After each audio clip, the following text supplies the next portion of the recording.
In 1953, Jonas Salk announced that he had successfully tested his polio vaccine, and it became available to the public 2 years later in 1955. The community witnessed the tragic effects of polio and came together to help find a solution.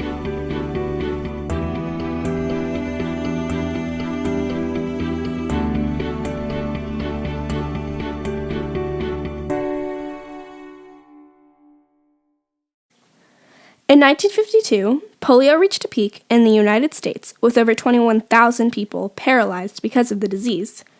Polio is a highly contagious virus that can be as mild as a sore throat and fever. More serious cases can cause paralysis and can affect muscles and breathing. I was about 15 years old. It was the spring of 1960. Okay, what were your symptoms? My first symptom that I realized there was something wrong, we had been visiting with our cousins and playing baseball, and when I got back home, I felt like I had pulled a groin muscle. But then as the days went on, after a few days, that groin muscle hurt more, my leg hurt, I had a slight fever, and when I would walk, I would drag my leg. So I was losing control of that leg. And so my mom took me to the doctor, and the doctor, he examined and questioned us, and he had me on the examining table, and he would hold my leg up and say, "Hold it up," and it would drop to the table. So I was losing control of that leg. My mom used to work with a lady who was a doctor's wife, and she caught polio. And she was older, but she ended up in a wheelchair. And so that was the person that I knew, but we knew about a lot of kids, not in the neighborhood, but in the area where we lived, there were some kids that caught it.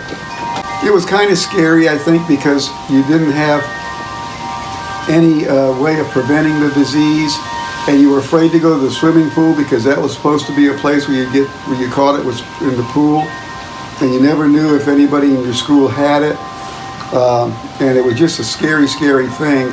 Because what they used to do is they used to take you around and to show you things, people who had polio, like who were in crutches and wheelchairs, and people that had iron lungs that they had to live in, and that was scary to see that. My brother, who was 9 years older, at 13 months of age, contracted polio, and he was the only person in his small town that developed sequelae from the polio, meaning he had permanent effect of paralysis of one of his legs. So as I was growing up, I watched him go and have surgery after surgery after surgery to stop the growth in his good leg, so the difference between the two legs would not be overwhelming. We would have to go get 2 pairs of shoes for him every time because he had 2 different sizes. They'd have to then build up one of them.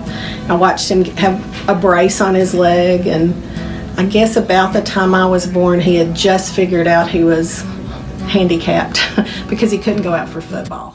In the beginning, my family didn't tell me what was wrong with me. And I remember wondering why none of my friends would come visit, The church community sent flowers and stuff and cards and things like that. My family, they of course were very concerned about me, but especially when it went from one leg and it went to the other. And a nurse at the church had told my dad that it could go to my arms, but it didn't. But this was the spring of 1960. But by at least 6 weeks I was ill. But by the summer of 1960, I was completely recovered and doing my normal things. So I feel lucky that I completely recovered from the polio. In 1938, President Franklin Roosevelt founded the National Foundation for Infantile Paralysis. President Roosevelt was a polio survivor who wanted to help fight polio. Millions of Americans sent their dimes to the White House, and the foundation became known as the March of Dimes. Their contributions helped to finance the scientists that were developing the polio vaccine. We had these things here, very similar to this. Mine didn't look exactly like this, but the school, everybody in school got one of these. And you put the dimes, you collected dimes in these little circles, and the dimes were used to help research into polio. Yeah, I remember doing that in school. You know, the March of Dimes started, as you know, really because of polio and as a grassroots support of developing a vaccine for polio from President Roosevelt. So I don't remember that because I was not born when that started. However, I read a lot about that, and March of Dimes has always been very important and dear to me as a pediatrician. Now the March of Dimes really looks more for funding to help prevent preventable diseases affecting infants, whereas initially it was more about the polio epidemic. And I think they all have a good common cause, that they want healthy children and happy families. During the 1950s, the March of Dimes campaign recruited celebrities and public figures to help get the word out about polio and the March of Dimes. Hey kids, could I talk to you for about 30 seconds? This is Elvis Presley. If you believe polio is beaten, I ask you to listen. Remember me. Now that's the voice of thousands who know the fight against polio is just as tough as it ever was. They're crippled, and the Salk vaccine can't help them recover. But you can. Remember polio victims. Join the 1957 March of Dimes today.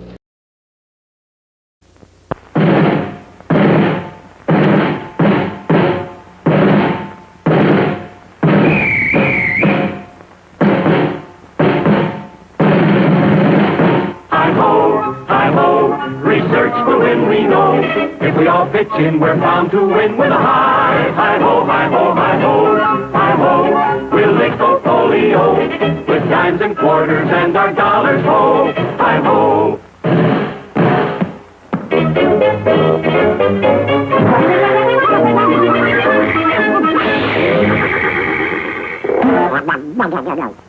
Send your dimes and dollars to your local March of Dimes headquarters. Help make this the Victory March of Dimes. Hi ho, we'll lick the polio with dimes and quarters and our dollars, ho, hi ho. Attaboy, Poodle. Join 1954 March of Dimes today, folks. You know, every child has a right to that, health and happiness. That's right. But there are an awful lot of children that don't even have that. Yes, Desi. And there are a lot of parents whose children are healthy and happy now, who live in fear. I know I do. The fear, my friends, is polio, infantile paralysis. Polio is no respecter of people. Give every dime and dollar that you can spare to the 1954 March of Dimes. On April 12, 1955, exactly 10 years after the death of President Roosevelt, the Salk polio vaccine was licensed for use. The news was broadcast on both television and radio. CBS News presents a special report. The Salk polio vaccine is a success. The vaccine works. The polio vaccine is considered to be one of the greatest achievements of public health. Before the vaccine was developed, there were over 20,000 cases of polio in the U.S. alone. When the vaccine was licensed for use in 1955, that number dropped dramatically to less than 5,000 cases. The last case of paralytic polio in the United States was in 1979. Polio has now been eliminated in all but 3 countries. Although the polio vaccine was a huge success, some say vaccines are becoming a victim of their own success. Today, some are more concerned with the vaccination than the diseases themselves. Recent disease outbreaks have occurred in communities with high numbers of unvaccinated children.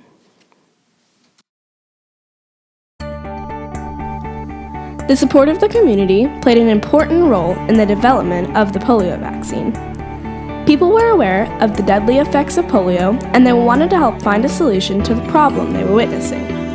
Scientists like Jonas Salk were able to solve this problem with the help of the community, awareness spread by public figures, and involvement of the president. The polio vaccine resulted in a triumphant recovery of the tragic effects of polio.